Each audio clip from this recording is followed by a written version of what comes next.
Hola, bienvenidos. Este material audiovisual tiene como función poder explicar las características de Venezuela en el siglo XIX y su transición petrolera. Los integrantes del grupo son Isabel Vallenilla, Marco Antonio Flores y María Andrea López.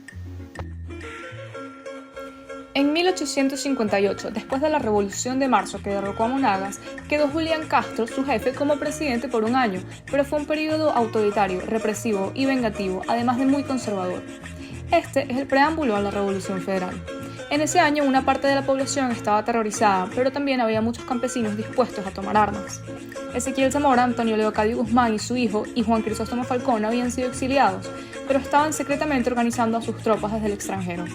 La guerra empieza en el momento en que Tirso de Salaverría toma el cuartel de Coro el 20 de febrero de 1859 con otros 40 hombres. Los antecedentes de la Guerra Federal fueron sobre todo las tensiones sociales. Los esclavos y campesinos estuvieron mucho tiempo en manos de la oligarquía conservadora que solo jugaba por sus propios intereses. Los bandos que se formaron al estallar la guerra fueron el liberal, que promovía una república federal, y los conservadores, que defendían políticas centralistas. Algunos aspectos fundamentales para entender mejor la guerra son los siguientes.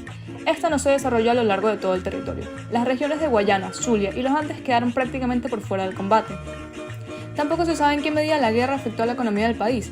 Se asume que muchas áreas quedaron disminuidas, pero por la falta de estadísticas no nos permite saber en qué medida. Fue una guerra de guerrillas. El año anterior a la guerra hubo numerosos disturbios y pequeños levantamientos de campesinos.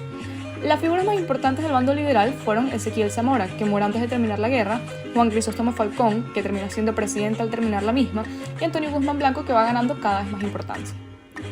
La guerra termina con el Tratado de Coche en 1863, y la Federación fue la gran ganadora. Tristemente, todo lo que prometían no se llevó a cabo. Las ganancias fueron repartidas entre Falcón y sus amigos. La guerra fue un conflicto de élites. Se incluyeron a las razas mestizas a las blancas, pero no cambió el modelo oligárquico. También dejó muchos daños en la instrucción pública, que fue disminuyendo paulatinamente desde 1863 hasta la llegada de Guzmán Blanco en 1870. Entre 1863 y 1870 hay varios gobiernos, muchos, y fue un periodo turbulento. Antonio Guzmán Blanco era la segunda persona más importante de la Federación después de Falcón, y ya no era respetado solo como intelectual, sino también como militar.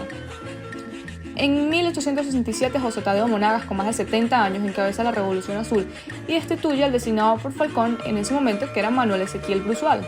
Guzmán Blanco se ve exiliado a Curazao, pero desde aquí empieza a organizar la Revolución de Abril. En 1870 llega a Caracas y derroca a Guillermo Tell Villegas, un aliado de Monagas. Empieza con este acto bélico la etapa guzmancista de Venezuela.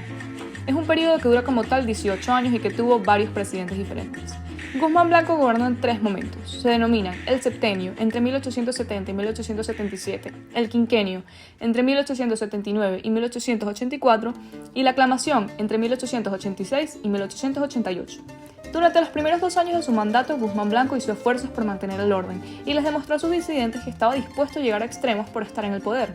A lo largo de su primer gobierno dictó reformas muy importantes como el decreto de instrucción primaria pública, gratuita y obligatoria, y buscó disminuir el poder de la Iglesia Católica, lo cual no fue muy bien recibido. Fue así como instauró el matrimonio civil.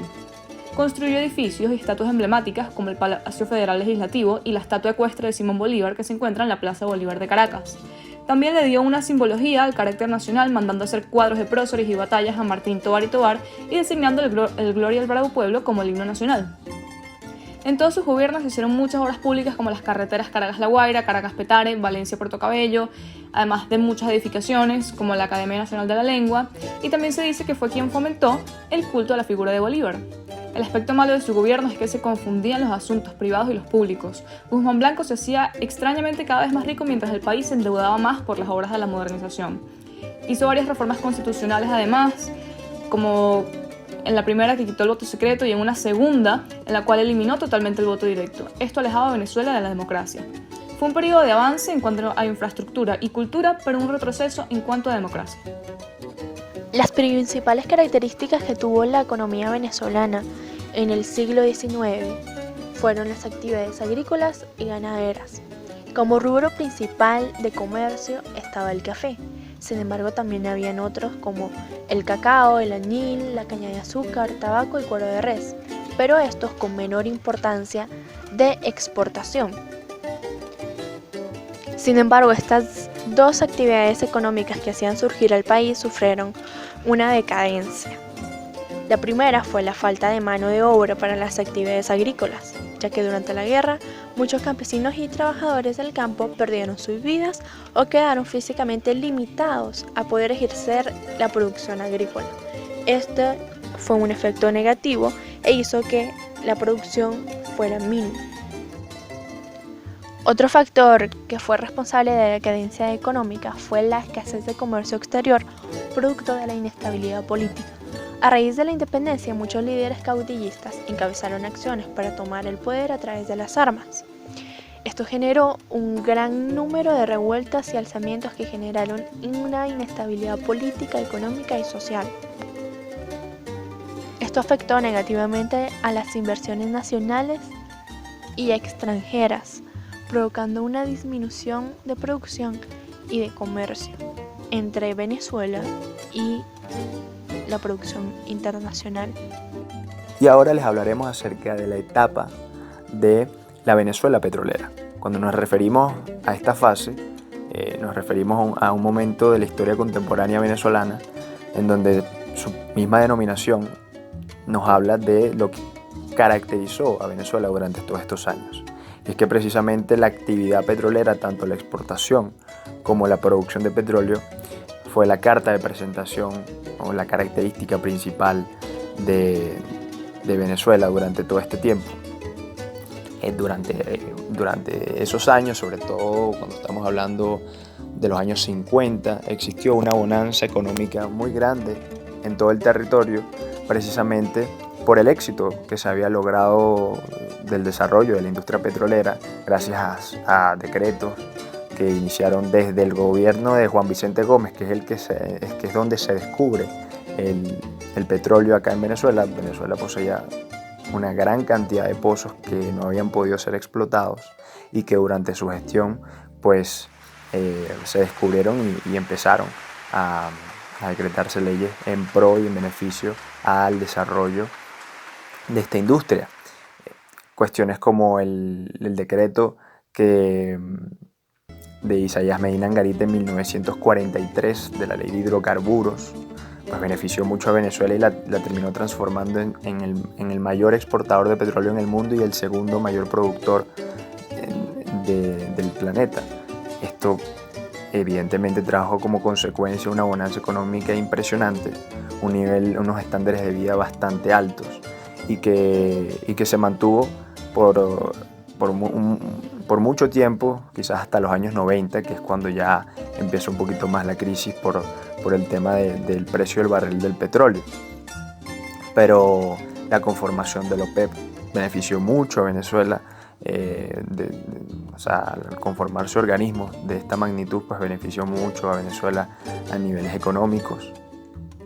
La nacionalización del petróleo de Carlos Andrés Pérez en el año 1976 fue uno de los hechos históricos más grandes de la historia contemporánea venezolana. Recordemos que en el gobierno de Rómulo Betancourt, durante todo este periodo, durante esta etapa de esa bonanza, ¿no?, económica que tuvo Venezuela en su momento, existía un decreto del 50-50. El 50-50 consistía en que el 50% de los ingresos relacionados al petróleo, una parte de ese 50 iba destinado a las empresas internacionales, a empresas relacionadas al petróleo, y el otro 50% iba destinado al gobierno. Con la nacionalización del petróleo, todo el petróleo pasó a ser único y exclusivamente de Venezuela, y todos los ingresos y toda la producción de elaboración, exportación pertenecía ya al Estado venezolano e ingresos venezolanos. Eso fue un hecho histórico que terminó caracterizando a toda esta etapa histórica venezolana en cuanto a bonanza económica se refiere, y unos estándares de vida bastante altos, donde también iba de la mano con la alternabilidad política y aquellos años de democracia que se tuvo, ¿no? Fue la principal carta de presentación durante toda esta época.